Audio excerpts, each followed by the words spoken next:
Салом алейкум хонандагони азиз. Имрӯз мо ҳамроҳи шумо мавзӯи дарси 39-ро меомӯзем ки ин мавзӯъ бахшида мешавад ба системаи модулаҳои хаттии ду номаълума. мо дафъи гузашта ҳамроҳи шумо мафҳуми модулаҳои хаттии ду номаълумаро дида баромадем ва гуфтем ки модулаи намуди a зарби x ҷамъи b зарби y баробари c модулаи хаттии ду номаълума номида мешавад. имрӯз бошад мо ҳамроҳи шумо мафҳуми системаи модулаҳои хаттии ду номаълумаро меомӯзем. биёед дар аввал баъзе аз мафҳумҳои асосӣ ва таърифи ин мавзӯъро дида бароем. агар ҳалли умумии ду ё якчанд модула ҷуста шавад, он гоҳ мегӯянд ки ин модулаҳо системаро ташкил медиҳад. таъриф: ҷуфти қиматҳои тағйирёбандаҳо ҳалли системаи модулаҳои дорои ду тағйирёбанда номида мешавад, агар он ҳар як модулаи системаро ба баробари дуруст табдил диҳад. ҳал намудани системаи модулаҳо ин ёфтани ҳамаи ҳалҳо ё исбот намудани ҳалли он мебошад. биёед ҳамроҳ ин мавзӯъро бо мисолҳо дида бароем. мисоли якум. дар шарти мисоли якум чунин омадааст: оё ҷуфти x баробари 3 y баробари 1 ҳалли системаи модулаҳои x ҷамъи y баробари 4 2 зарби x минуси y баробари 2 мебошад? инро ҳамроҳ дида мебароем. қайд мекунем. мисоли якум. дар ин мисол x баробари 3 ва y баробари 1 дода шудааст. инчунин системаи модулаҳо дода шудааст, яъне x ҷамъи y баробари 4 2x минуси y баробари 2. барои ҳал кардани ин мисол мо бояд ба ҷои тағйирёбандаи x ва y ададҳои мувофиқи онҳоро гузорем ва санҷем ки оё ин ду модулаҳо ҳалли системи модула мешавад ё не. барои ин менависем 3 ҷамъи 1 баробари 4 2 зарби 3 минуси 1 баробари 2. аз ин система бармеояд 3-ро ба 1 ҷамъ кунем 4, яъне 4 баробари 4 аст.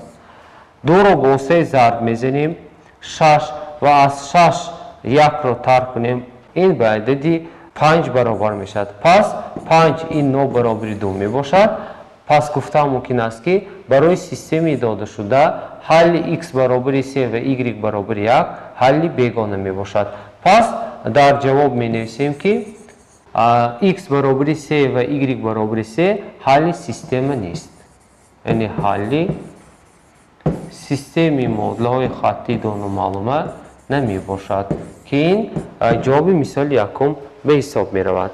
мисоли дуюмро дида мебароем. дар шарти мисоли дуюм чӣ омадааст? кадоме аз ҷуфтҳои зерин минуси 3 4 минуси 2 минуси 6 минуси 4 3 ҳалли системаи модулаҳои x баробари y минуси 7 3x ҷамъи 4y баробари 0 мебошад?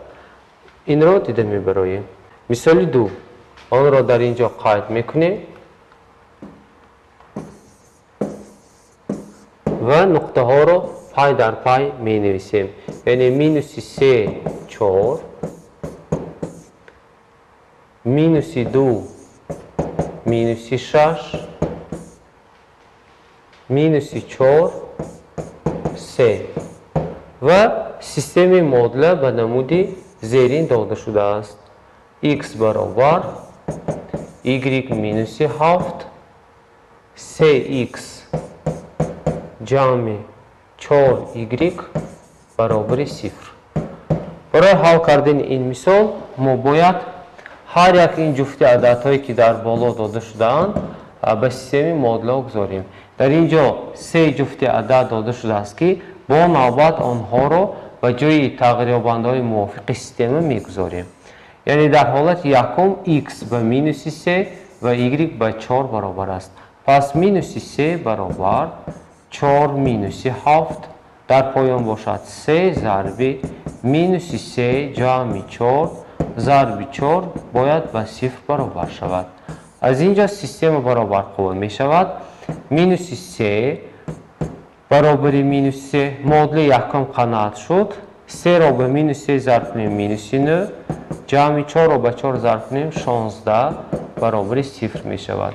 از اینجا از این سیستم برابر قوه می شود مینوس 3 برابر مینوس 3 و اینچنین مینوس 9 جمع 16 این به عدد 7 برابر می شود که 7 و عدد 0 نابرابر است. پس حل سیستم مدل جفت عددهای مینوس 3 و 4 شده نمی تواند. پس دویم جفت عدد رو می گیریم. در دویم حالت به جای x عددی موافق آن مینوس 2 رو می گیریم و به جای y عددی موافق آن مینوس 6 رو می گیریم و به سیستم مدل زیرین می گذاریم. پس چنین جواب رو حاصل می کنیم. یعنی مینوس 6 برابر مینوس 2 مینوس 7 3 ضرب به جای x مینوس 2 رو می گذاریم و جمع 4 ضرب y به مینوس 6 برابر است. از این سیستم برمیآید مینوس 2 برابر مینوس 9 می باشد. 3 رو به مینوس 2 ضرب کنیم مینوس 6 مینوس 6 رو به مینوس 24 جمع کنیم به 0 برابر نمی شود. پس ما گفته می توانیم که مینوس 3 برابر 0 است. پس جفت عدد مینوس 2 و مینوس 6 نیست و حل سیستم موافق نمی آید. جفت عددهای مینوس 2 و 6 مینوس 4 و 3 رو می گذاریم. یعنی اون را در پایان قید می کنیم. خیلی که به ما معلوم است جفت عدد دویم موافقاً با عدد مینوس 2 و مینوس 6 اینچنین جفت سیوم به مینوس 4 و 3 برابر است. آن را ما به جای سیستم مدلی نمودی x برابر y مینوس 7 و 3x جمع 4y برابر 0 میگذاریم. یعنی بیایید آن را همراه دیده برایم. یعنی پونکت 2 گفته قید میکنیم x برابر در اینجا به مینوس 2 y برابر مینوس 6 می باشد. آن را به سیستم مدل خطی دو نامعلومدار میگذاریم. یعنی مینوس 2 برابر مینوس 6 مینوس 7 3 ضرب مینوس 2 جمع 4 ضرب مینوس 6. از این سیستم برمیآید مینوس 2 برابر مینوس 13 می باشد. 3 را به مینوس 2 ضرب کنیم مینوس 6 و مینوس 24 که آن باید به 0 برابر شود. لیکن مینوس 6 و مینوس 24 البته این عددی که برابر 0 می باشد. پس مینوس 2 برابر است به مینوس 13 مینوس 3 این به عدد 0 برابر می شود. پس گفتم ممکن است که جفت عددهای مینوس 2 و 6 نیست با حل بیگانه یا اینکه حل بیگانه سیستم به حساب می رود. جفت سوم عددها را می گذاریم که در اینجا x برابر است به عدد مینوس 4 y برابر است به عدد 3. پس به سیستم مدل ها این عدد را می گذاریم و حاصل می کنیم. در نتیجه به ما مینوس 4 برابر است به 3 مینوس 7 که آن در داخل سیستم است. 3 ضرب مینوس 4 جمع 4 ضرب 3 باید به 0 برابر شود. از این سیستم برمیآید مینوس 4 برابر مینوس 4 و در حال دوم باشد مینوس 12 جمع 12 برابر 0 می شود. از این سیستم برمیآید که در حقیقت در مدل یکم مینوس 4 برابر مینوس 4 است 0 برابر 0 است. پس ما گفته می توانیم که جفت عددهای مینوس 4 و 3 حل سیستم مدل داده شده زیرین نامیده می شود. پس در جواب قید می کنیم که سیستم داده شده زیرین تنها حل یگانه داشته است که آن به مینوس 4 و 3 موافقاً برابر است. این مثال دوم بود. مثال سوم را دیده می برایم. در شرط مثال سوم چی آمده است؟ سیستم مدل خطی را با طرز گرافیکی حل کنید. با ما سیستم مدل داده شده است. آن را قید می کنیم. مثال 3 در اینجا x مینوس 2y برابر 6 و در معادله دوم باشد 3x جمع 2y برابر مینوس 6 می باشد. ما باید این سیستم معادله را با واسطه طرز گرافیکی حل آن را یابیم. برای حل کردن این سیستم معادله با واسطه گرافیکی خیلی که معلوم است گرافیک فونکسی x مینوس 2y برابر 6 این خط راسته می باشد که تیرهای OX یا Y را اینچنین بریده می تواند. اینچنین معادله 3x جمع 2y برابر 6 این هم فونکسی خطی یا اینکه معادله خطی دو نامعلومدار می باشد که گرافیک این فونکسی خطی راست را تشکیل می دهد. بیایید در علایدگی هر یک معادله را دیده برایم، یعنی گرافیک آنها را سازیم و در نتیجه ساختن گرافیک ما باید نقطه بریش را حاصل کنیم که نقطه بریش دو خطی راست حل این سیستم نامیده می شود. برای یافتن حل سیستم بگذار x به 0 برابر باشد، یعنی به جای x 0 را میگذاریم، یعنی از دو نقطه دلخواه یک خطی راست گذرانده می شود. این اکسیوم گیومتری را به نظر گرفته حل میکنیم، یعنی y در اینجا مینوس 3 است. یکی از نقطه ها به 0 و مینوس 3 برابر است. به جای y 0 را میگذاریم، پس x مینوس 0 برابر 6 یا اینکه x به عدد 6 برابر است.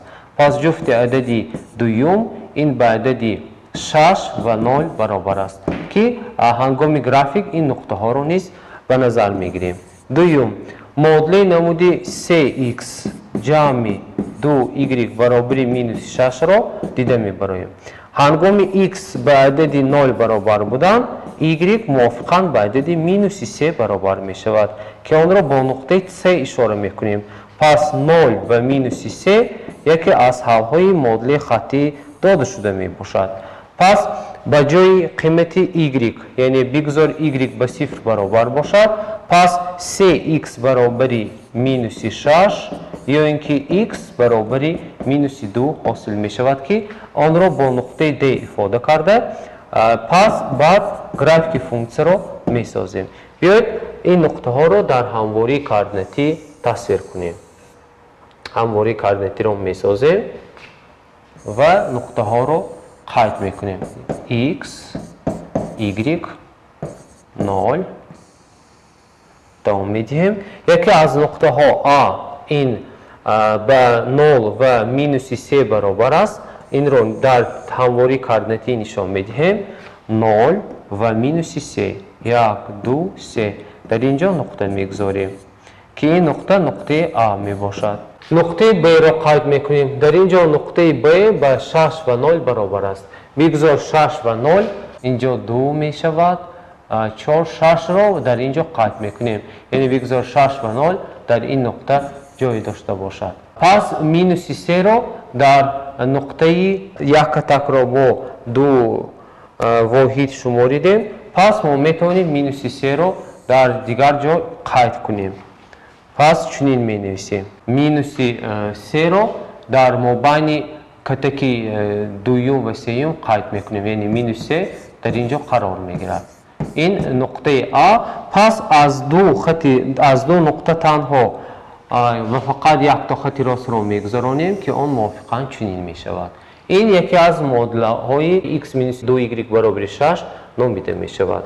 بیایید همراه دوم خط راست را تصویر کنیم که یکی از این نقطه ها به 0 و مینوس 3 یعنی این نقطه و نقطه دیگر باشد به مینوس 2 و 0 برابر است. مینوس 2 و 0 را قید میکنیم و از اینجا خط راست را میگذارانیم. بیایید خوانندگان عزیز معادله های آنها را نیز قید کنیم که شمایان این را با تیزی فهمید. با واسطه سرخ 3x جمع 2y برابر مینوس 6 قید شده است و با واسطه رنگ دیگر فونکسی یا معادله خطی x مینوس 2y برابر 6 قید شده است که دو خط راست در یک نقطه یکدیگر را بریده ایستادند که این نقطه موافقاً به x برابر 0 و y برابر مینوس 3 می باشد. پس حل سیستم معادله به 0 و مینوس 3 موافقاً برابر می شود.